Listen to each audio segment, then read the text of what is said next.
Welcome to What the Bible Says, a Lug Nuts podcast group production.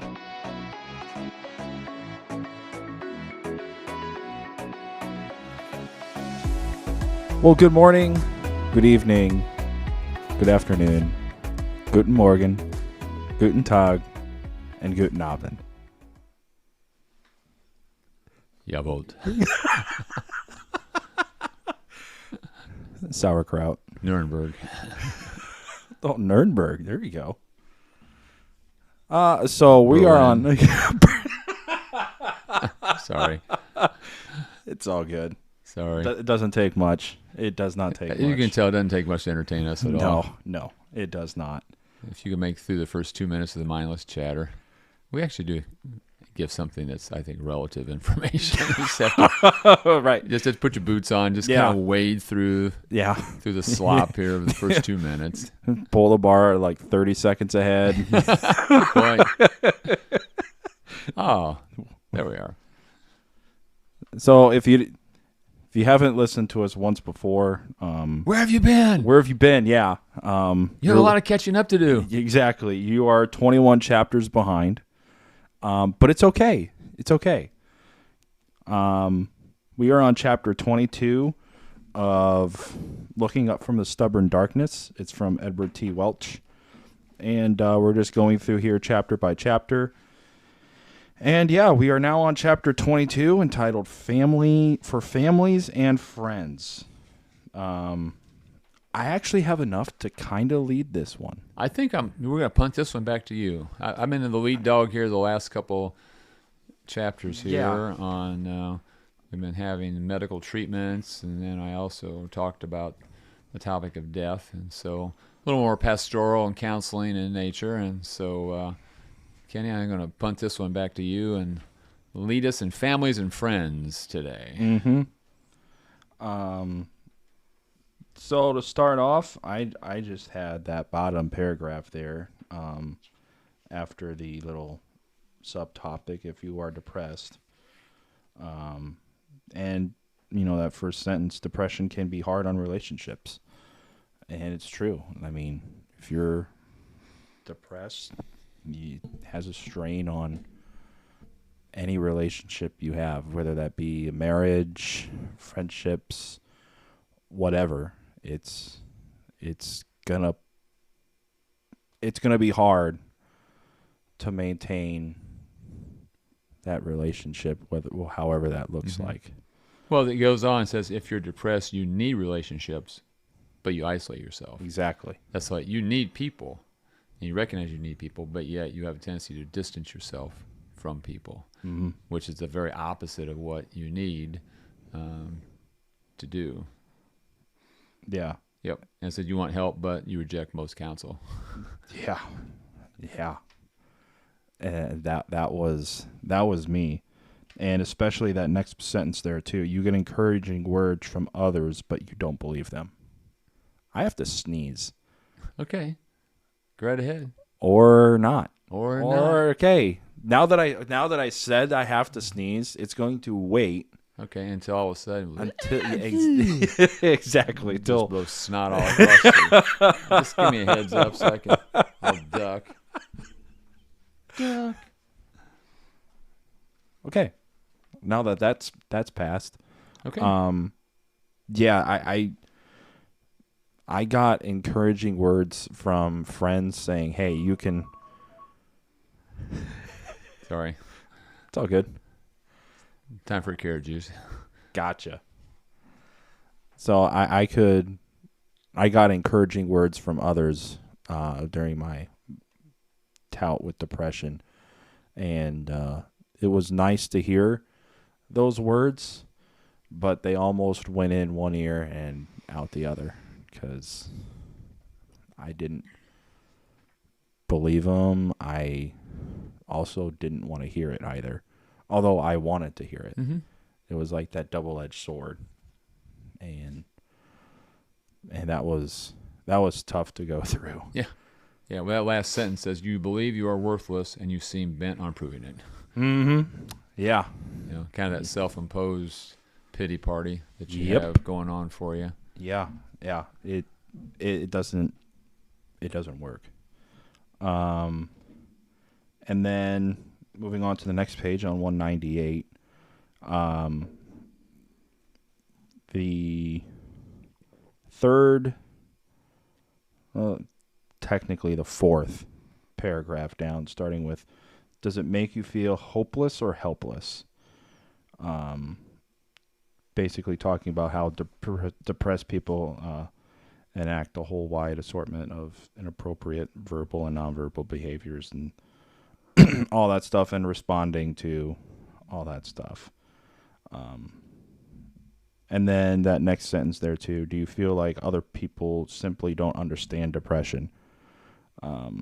Because I thought that a lot too, that people really don't understand depression that well. Because if you can't help me, then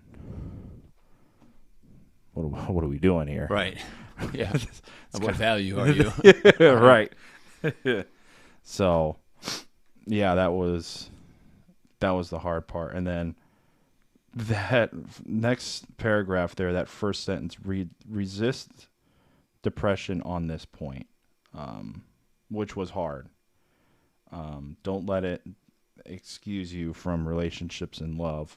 You will just deepen your despair. Mm-hmm. And I wish I took that sentence there with more value when I read this the first 2 times, because I did not value relationships and I made it an excuse, and it deepened my despair. So, yes. So what was the reason for your excuses? What was the reason you distanced yourself from other people, even though you were surrounded by people who wanted to help you? Any idea what the thought process going on was? I realize that's been several years ago, so it may not be a kind of an unfair question right off the bat.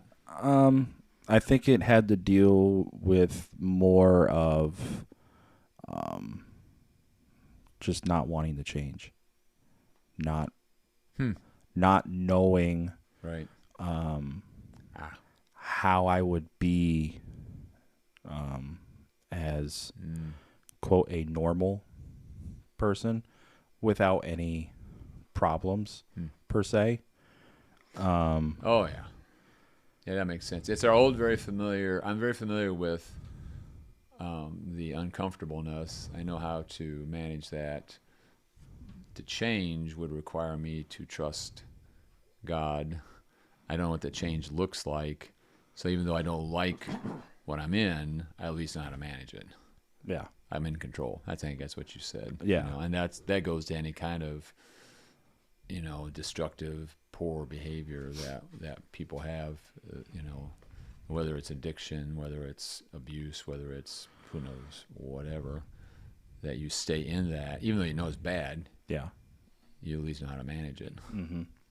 Yeah. All right. That makes, it makes sense. It's not a good reason, obviously. No, it's a terrible reason. But it just becomes a trust issue is what it is. You know? I'm trusting in me because I can somehow, even though I know what I'm going through is hurtful, I can at least manage the outcome and the pain a little bit as opposed to trusting God and saying, okay, Lord, I'll trust you for whatever this looks like. So, okay. Mm-hmm. Yeah, that makes sense. And it also didn't help that there were, during that time too, was a big time for me dealing with trust issues with people.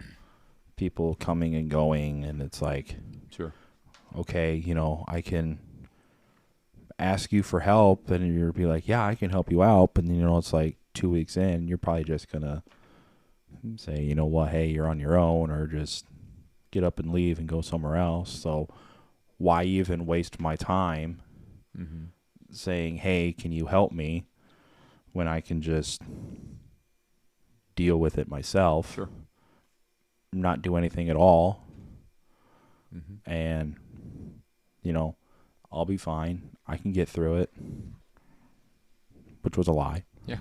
Yeah, no, it makes sense. I understand. Mm-hmm. So I will ask if you had anything on 199. 199. Well, just the top of 199. It's just talking about plan to love. Mm-hmm.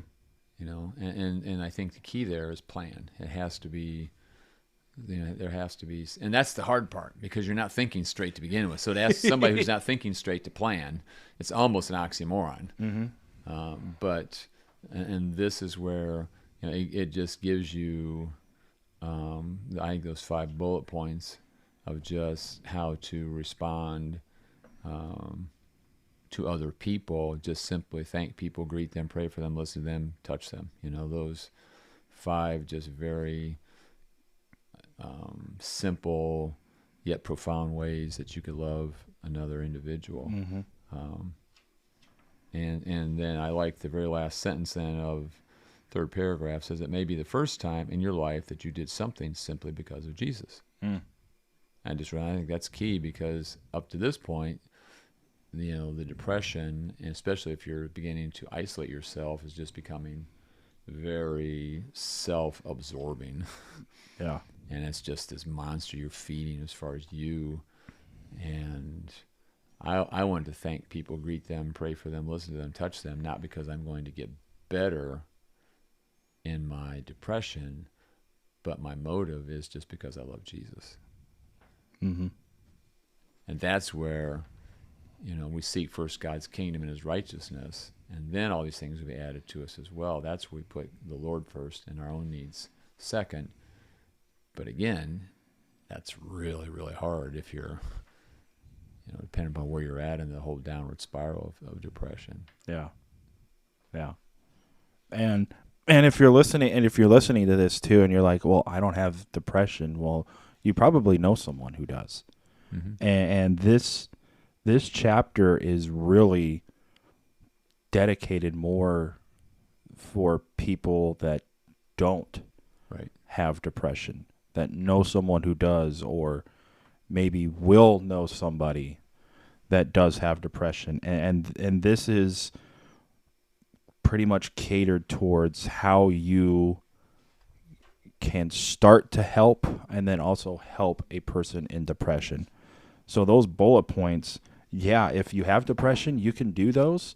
But really, I think those bullet points are more catered for somebody who doesn't have depression. And that's ways to get your mind going on how you can approach somebody with depression. Mm-hmm. Thank them, greet them, obviously, pray for them, pray for everyone, obviously, but pray for them, listen to them and touch them. That way, they know that you care. That way they don't think that you're just the same old person who's just going to come around and then either go away or just not help them out. So,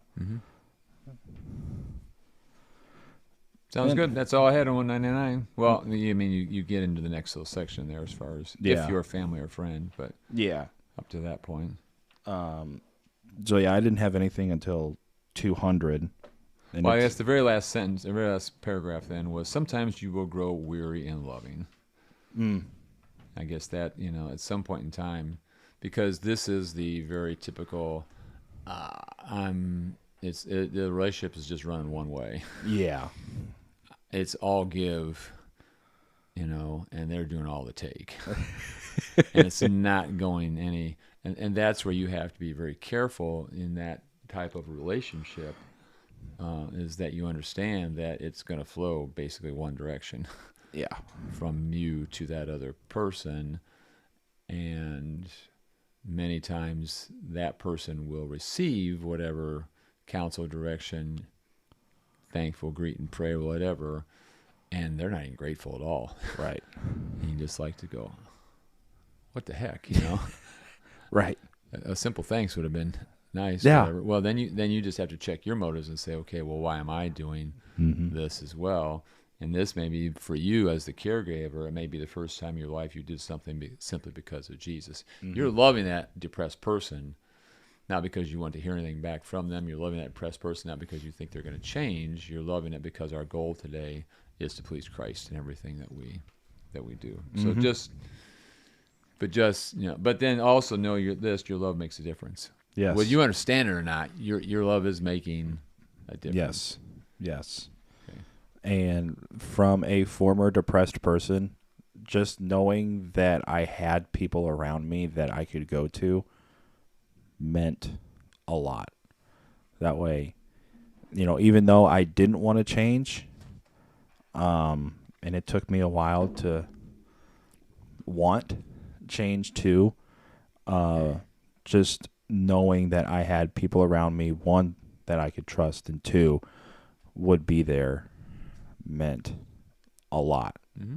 So if you're thinking, yeah, I know someone who's depressed, well, let them know that you actually care about them, because even though it's not probably going to show up right away, you'll be surprised about how much they're probably going to start opening up to you.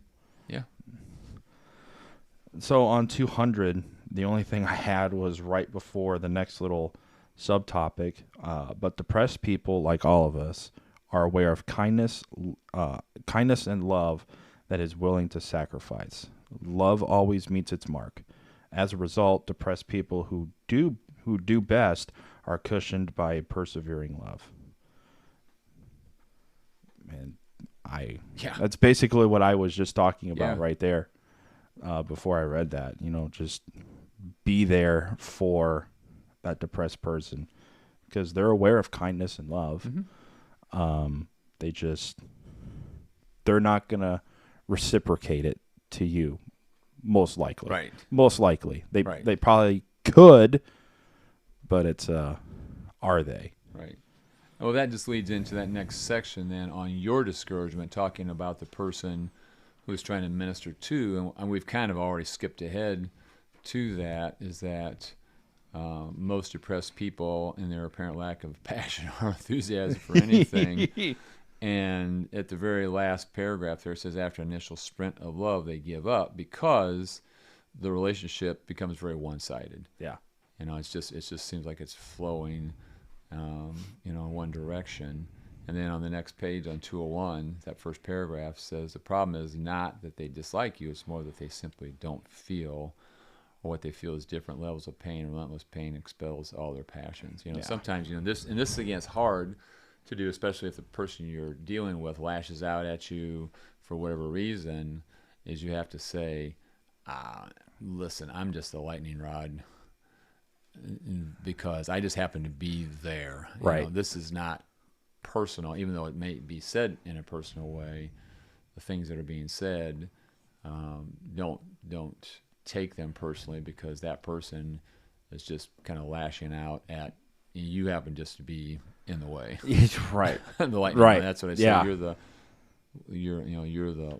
lightning rod. Yeah. And so that's where I think this is talking about.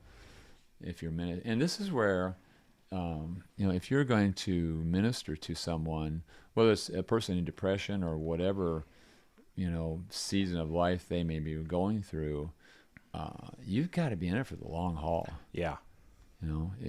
Because of the world we live in today and the quick fix of everything, we can have a pretty short-term mentality of like, I'll give you 4 weeks, maybe, right. 6 at the most. Better have this all figured out. And yeah, a lot can happen in 4 to 6 weeks. But the reality is, for many people, didn't get into this overnight. Probably not going to go away overnight. Right. They can start moving in the right direction, but it's going to take a lot more love and encouragement and counsel than just the 4 to 6 weeks. Yeah. Maybe, and pronounce you. Because then you just begin to wonder, when people have a relapse, what happened. And right. That is, maybe we backed off of the relationship, didn't continue what we needed to do too soon. Or that goes the other way too. The person might say, I'm doing okay. I don't need this anymore. I don't need counseling anymore. You might go, don't know. Right. Don't know. That's a case by case. Mm-hmm. That's I think this is where we're talking about here in this situation. It's kind of hard because it just seems like the more you give, the more they take. Yeah. And after a while, you can have a pretty negative attitude towards right. the person, right, that you're that you're trying to minister to. Mm-hmm. Mm-hmm.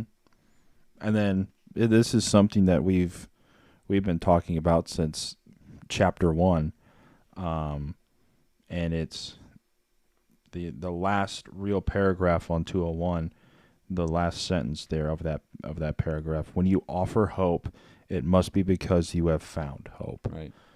So, and that's something that we've said here. It's like, if you don't have any hope, if you're depressed and you don't have any hope, or you just don't have any hope in general, lean on ours, Right. and then you can find yours, and then keep passing it on, man. Just don't. And you can hoard it for yourself, but it's also better to share it with other people. Right. That way they can experience hope too. Mm-hmm. So that's another key too, is to have hope. Then on 202, to help a depressed person, you don't need expert knowledge. Yeah. It's pretty cut and dry what they need. Right. They need someone to be there for them. I mean, that's not hard. They need someone to talk to. That's not hard either. Mm-hmm. Sometimes you don't even need to say a word. You just need to be the lightning rod. Right. If they need to vent, you don't need to say anything. Sure.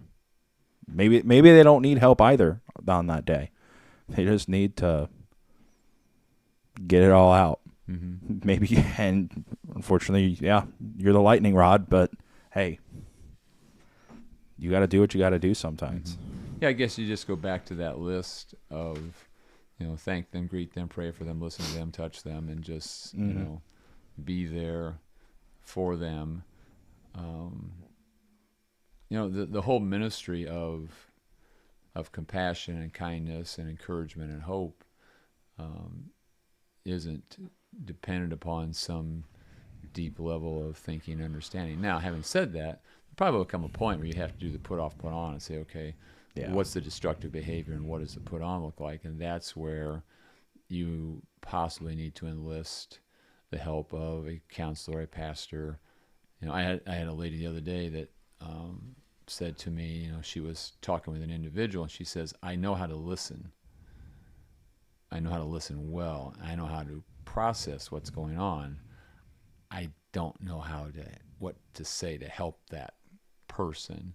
And I just happened to be walking by at the time and stepped in and said, okay, this is what I think we need to do here. Mm-hmm. And afterwards, she thanked me for that, because she said, had you not been coming by at that time, I'd have been stuck on mm-hmm. what do I do? So there is a level of saying, you don't need to be an expert, but at some point in time, don't be afraid to reach out for some help. Yeah. And just say to somebody else, listen, I'm not quite sure. Mm-hmm. What I got going on here? Yeah. So then that goes into the next little subtopic there of what is the most important. Without passion or keen spiritual clarity, those who are depressed find it nearly impossible to maintain a vision for things that are most important. There's nothing emerging from their haze of despair to capture their attention. And that's true too. I mean, nothing was grabbing my attention during my battle with depression. I mean, obviously there were things that would grab my attention, but not in this context here of anything offered by anybody or anything that was like really grabbing my attention. Mm-hmm. Mm-hmm. Then on 203, what depressed people need, what we all need, are daily reminders of spiritual reality. Right. And that was so true. I needed that every single day. But it's easy to get. They say don't get derailed. It's easy to get derailed. Yeah, it's easy to get down rabbit trails, down off other things, and mm-hmm. not that those aren't need to be explored or whatever. But you go, the main thing is to keep the main thing. The main thing. Exactly. Right, and that's where you have to go back and bring that person back to the reality, whatever that spiritual reality might be. I like what they say. You apply old truths to the present situations. Mm-hmm. And that's where sometimes people say, you just sound like a broken record. Well, the joke is about the new pastor that came to the church and he preached a message and everybody liked it. And I'm going to give you a really short version of this. And he comes back the second week and he preaches the same sermon and everybody's kind of like, well, okay, maybe he's new, whatever. Comes back the third week, preaches the same sermon again. After the service, the deacons haul him in and say, Pastor, we really like this sermon, but this third week in a row, you preached it. Do you have something new for us? And he said, yeah, when you do something about the one I preached, then I'll move on to another one. That's kind of what this is all about. Yeah. You take old truths to situations and say, yeah, we're going to keep coming back to whatever your spirituality is that you need to deal with, because it's easy to have a smorgasbord of just different things that are potential problems, but they all are rooted in the fact of you not, dealing with whatever heart issue is that we need to do here. And so instead of every day coming off on some new tangent, you go back to and say, yeah, you get a new sermon when you do something about the one I'm preaching right now. Yeah. And that was going to be the next thing I talked about. So, yeah. Sorry. No. Still your thunder. No, way to go, Steve. it's good. No, I don't mind it at all. And then that leads into the next little subtopic there, work together. And the last few paragraphs of that second paragraph there, you can read to, pray for, exhort, and express love in many ways to depressed people, but you can't drag them to your goals. Your destination must be a shared goal. And then if you're asking yourself, what is that goal? What is that? The next sentence there, the first sentence there, the end goal is Christ. Yeah. That's the goal. I mean, like that's the only goal for everybody. Right. So yeah. And then but a shared goal, you just can't go, hey, I want to get you to the point where I am now, and whether you like it or not, this is what we're going to do. Right. They're just going to tone you out. So you've got to bounce ideas off of each other and say, hey, what are you looking for out of this, and how can I get you there?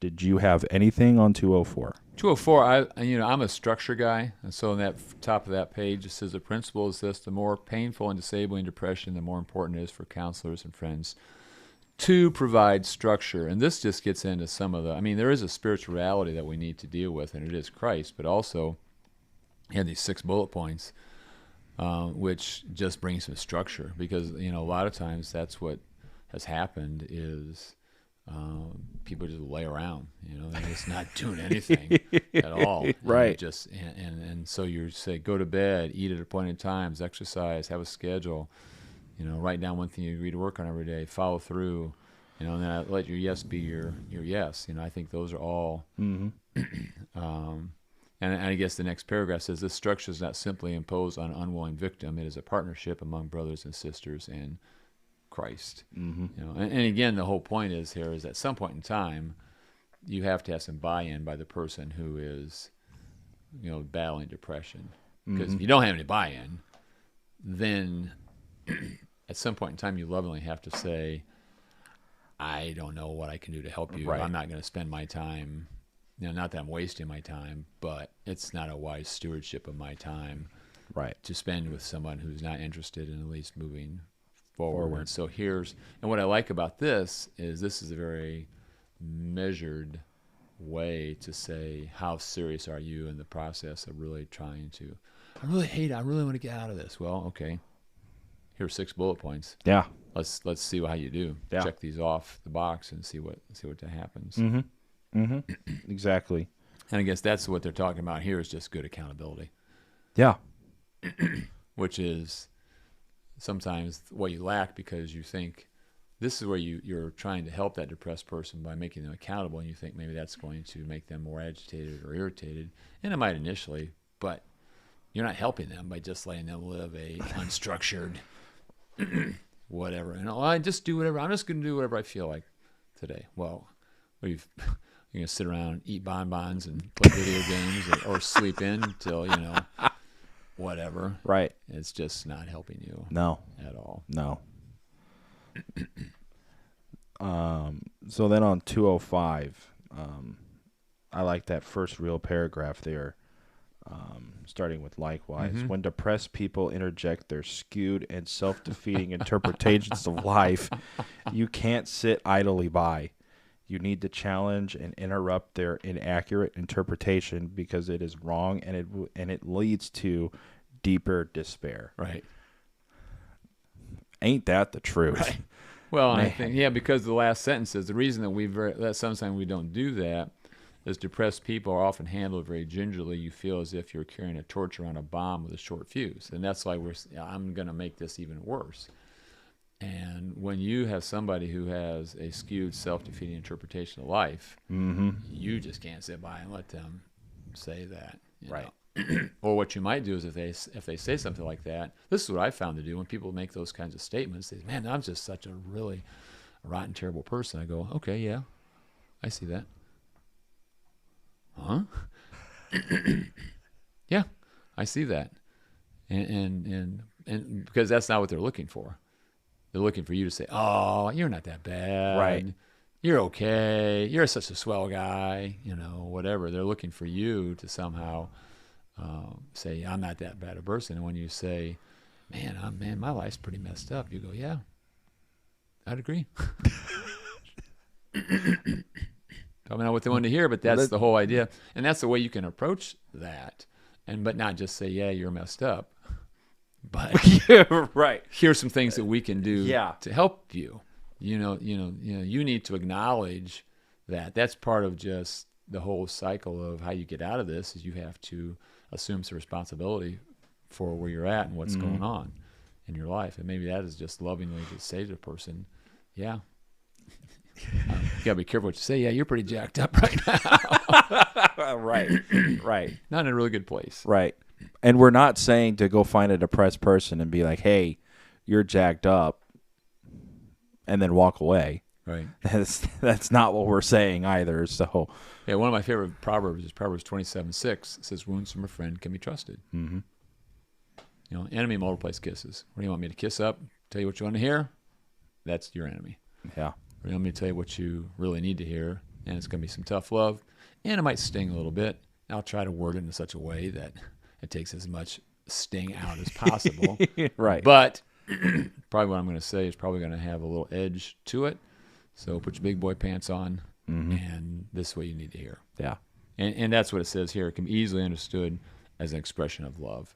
Wounds from a friend can be trusted. So if you're out there and you have a person, and again, each situation is different. I might just say you just come in there and say, all right, there's a new sheriff in town. You are going to start, whatever. But you can't coddle people either. Yeah. And quite honestly, I don't think depressed people want to be coddled. No, I think depressed people are looking for structure. They're looking for a way out, and you coddling them is just going to make things worse because depressed people don't want to be depressed forever. Right.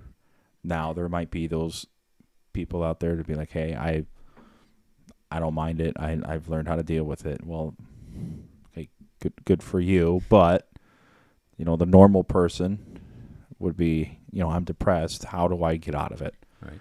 And so they're looking for that way out. So, would agree. So now we get to the response on page 206. In that first paragraph, there is more to persevering than you thought. It is not simply a word that appears briefly in Scripture. It is powerful. It is a powerful, deeply spiritual response to struggles that don't quickly disappear. When we persevere with one another, we are imitating one of the glorious facets of the character of God. Ooh, dog. Whew. Yeah, aren't you glad that Jesus didn't give up on you? Yeah. Yes, sir. Whew. Yes, sir. Mm-hmm. And then that next little paragraph there, too. It is here in persevering with someone who struggles with depression where you have the advantage over the experts. Experts consult, then move on. Friends and family, keep at it. Yep. And that's all I got on that chapter. I was going to say that pretty much sums it up. Yeah. It's hard, because sometimes you just feel like punting people to the curb, but it's like, when does that happen? That's that whole Jesus leaves the 99 and goes out after the stray, mm-hmm. and brings him back. Mm-hmm. And just a good chapter a practical chapter on friends and family and how do we minister and hope and if you're the depressed person, not taking it personally that people love you. As a matter of fact, the fact that they're willing to make that effort to be with you gives you the time as a depressed person you need to be concerned is not when people are getting after you. It's when they stop coming around. Right. That's when you go, okay, they gave up on me. Mm-hmm. That's the time you need to be. So if you got people that are hounding you right now, thank the Lord. Yeah, right. Exactly. That's good. If people who loved you have kind of started to kind of distance themselves, it's not that they don't love you anymore, not that they're praying for you, but at some point in time, it's like, even as believers, I don't know how close the friendship is. Yeah. I'm not banging my head against this wall anymore. It hurts. Right. Yeah, exactly. I'm going to have to move on. Yeah. So, anyway, good chapter. Yeah. Good discussion. It's a great chapter. So next week or whenever we record next. When we meet again. We'll be on chapter 23, and that is entitled What Has Helped. So stay tuned for that. But for today, Kenny Cramer for Steve Cox here saying, don't forget, Jesus loves you, and so do we.